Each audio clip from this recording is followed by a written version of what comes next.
Okay, today we're going to make something else that bachelors love to eat. This is a recipe I learned from my mother back in Evansville, Indiana. Whatever restaurant she owned at any time, this was always on the menu. It's simple, tastes yummy, and is certainly really bad for you. But it is, as I said before, really yummy. These are all the things you need.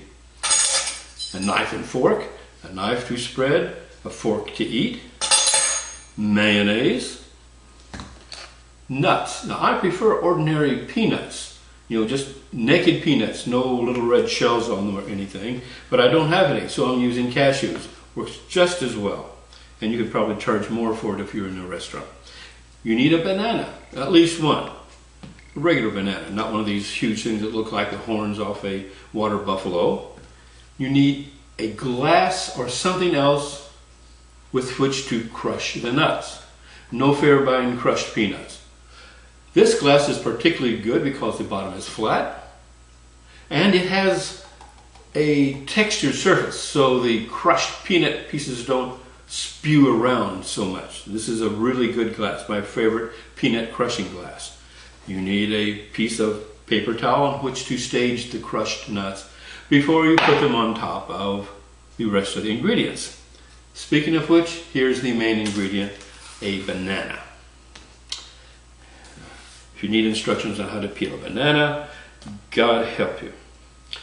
Anyway, I take off this little bad end, cut it into halves lengthwise, and then each half split down the middle. So you have a little half moons.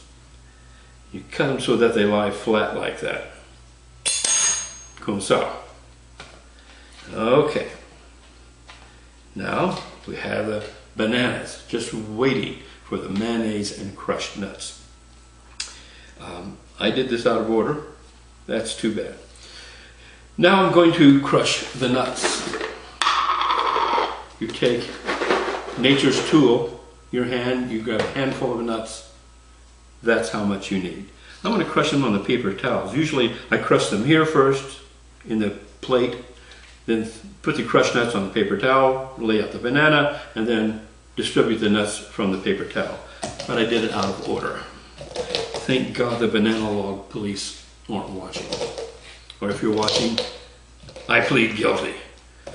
So here we are, we're crushing the nuts.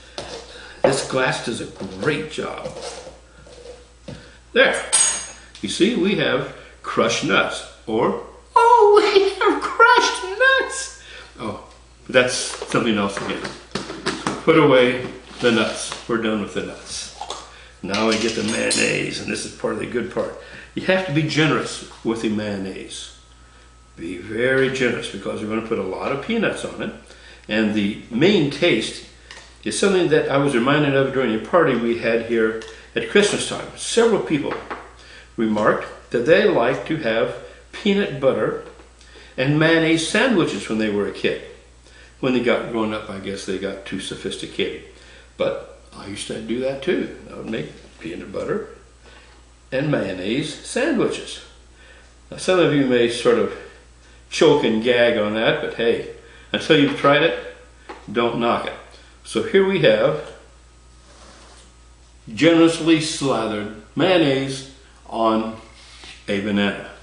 And now we take the nuts and we generously apply them to all the mayonnaise areas, just waiting to hold those nuts.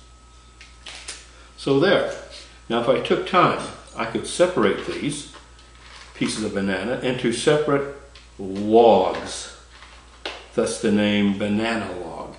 It doesn't look much like a log, but that's what my mother called it.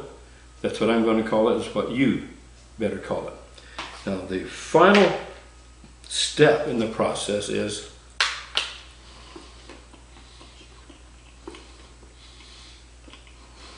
that's good. So there you have it. You can have a banana log tonight if you have these exotic components. See you later. On the next time on What Bachelors Eat, I'm going to show you how to make Bachelor Velveeta cheese dip. Nummy. Goodbye.